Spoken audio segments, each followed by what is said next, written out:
Heike here, and I just wanted to talk to you today about acceptance, because I posted quite recently about accepting where you're at and taking learnings from that. So I wanted to kind of focus specifically on when you're trying to get some acceptance when there's an external change, and lots of us have been experiencing a lot of external change impacts on us in recent years, and we've been trying to navigate that. So what we're trying to do here is kind of share a tool that might help you observe where you're at in terms of that change and how you can move to acceptance quicker. For example, I have a friend who recently lost his job because of COVID, and he's been trying to work out what he wants to do, and it's been actually quite a difficult process for him.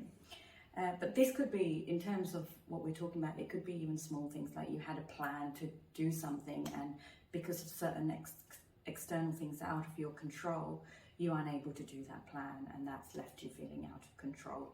So when I have been working as a change practitioner for many, many years in organizations, trying to help people move through to acceptance and adapting to change that the organization is making, I learned this tool called the Kubler-Ross Change Curve, and that's what I'm going to talk to you about today.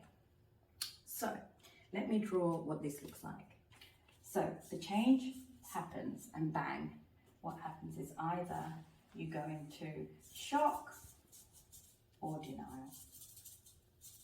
And at that point, you're kind of thinking, well, is this actually going to be happening, and evaluating. But then what happens is you start to realize, oh, this is going to happen. And you start sinking into a downward trajectory of fear, because you don't know what the unknown looks like, and also potentially you go into anger and frustration and all those kind of feelings that don't necessarily make you feel good. So once you get into this kind of mode, it's usually you're looking at it from a very negative filter. So what we need to do is try to limit the amount of time you're in this space so that you can start to then go up that trajectory. So how you do that is you start to explore, well, what does this actually mean for me? How can this be a good thing? What are the possibilities? And as you start to explore in this part, you start to go, okay, well, actually, maybe this is not as bad as it was. Perhaps there are other things, and maybe I could do something completely different. So what we do is then you start to think of all the different opportunities, and then this is an upward trajectory, which leads to even better options and potentially creating something new.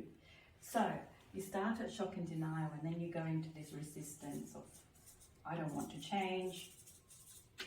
Why is this happening? And then you go into that explore phase, and then the acceptance. So this process is actually a very cognitive process where you are supposed to be experiencing some feelings and the reactions and the thinking that goes through this process. So you wouldn't get to true acceptance unless you did actually go through this curve. However, being in this space for a long time can lead to depression and anxiety. So the best way is to try and limit as much time you're in this resistance phase, and I would give you 3 tips to do that. Number 1, try to be aware of where you are on this curve. So if you are feeling the way you're feeling, think about this curve and go, okay, I'm at this stage, and that's okay. I'm happy to accept that I'm here. The second thing is go with curiosity rather than fear, because once you're curious, you're not putting any negative filters on anything. Things aren't good or bad, you're just exploring, and that's what you want to do, and move into that exploring phase. And then also have a true belief that there is a reason why this is happening, and you are going to be able to make a lot of learnings from this that will then lead you to go to do better things. So for example, my friend who did lose his job, he did go through this period of resistance, and then he came out and he realized he never really liked his job anyway, and he wanted to create something new. So he always wanted to be an actor, and he started acting classes to start going on that upward trajectory. Remember that when you get to acceptance, it's the most liberating part of the change curve, and if you can get there through this process, I hope these 3 tips have really helped you.